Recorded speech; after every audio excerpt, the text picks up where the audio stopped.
अस्सलामुअलैकुम सामीन, welcome to my channel voice of Mona. हमारी आज की स्टोरी का नाम है आहें। आयशा और लाइबा दो बहनें थीं। उनके 5 भाई थे। आयशा को माँ घर छोड़ जाती तब वो अकेली थी।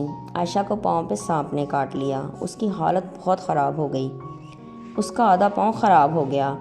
बहुत इलाज करवाया लेकिन आराम नहीं आया। फिर वो पाँव कभी ठीक नहीं हुआ। वो गाहे बगाहे वो पाँव ख़राब होता ही रहता। आधे से ज़्यादा पाँव कट चुका था। वो बहुत ज़्यादा दर्द करता। आयशा बहुत तकलीफ़ में रहती। उसके ज़ख़म की वजह से उसके दिल में माँ बाप के ख़िलाफ़ नफ़रत भर चुकी थी। वो उनको ज़िम्मेदार समझती थी अपनी इस हालत का। फिर उसकी शादी एक दिन एक अनपढ़ जाहिल से डबल उम्र के इंसान से हो गई। आयशा माँ के घर नहीं आती थी और माँ अपनी गुर्बत की वजह से नहीं जा पाती थी। आयशा की जहाँ शादी हुई वहाँ लाइट भी नहीं थी।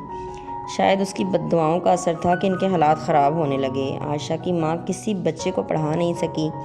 सब आवारा फिरते। 2 को काम पे डाला, वो भी तंग करते थे।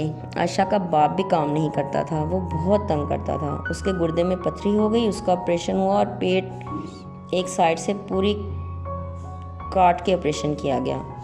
उसको आराम फिर भी नहीं आया। वो कहते हैं ना कि गलतियों की माफ़ी होती है और अजियतों का मकाफ़ात अमल। वो भी अब तकलीफ़ में थे, पर अचानक एक और मुसीबत आ गई। जहाँ ये काम करते थे वहाँ चोरी हो गई। उनको पकड़ के ले गए।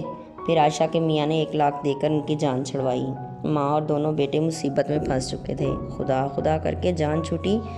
अब आयशा की माँ लोगों के घरों में काम करती थी। दोनों भाई किसी फैक्ट्री में काम करते थे। इनको तो जैसे आयशा की बद्दुआ ही लग गई थी और उस पर ढाया जुल्म इनको खाया जा रहा था। हर रोज़ नई मुसीबत आती थी। बेएहतियाती किसी की जान ले सकती है और किसी को तकलीफ़ में भी मुब्तला कर सकती है। इसलिए किसी की आहों से बचने के लिए कोशिश करनी चाहिए कि किसी को तकलीफ़ ना हो हमारी ज़ात से। जीते रहिए, खुश रहिए। मिलते हैं अगली कहानी के साथ।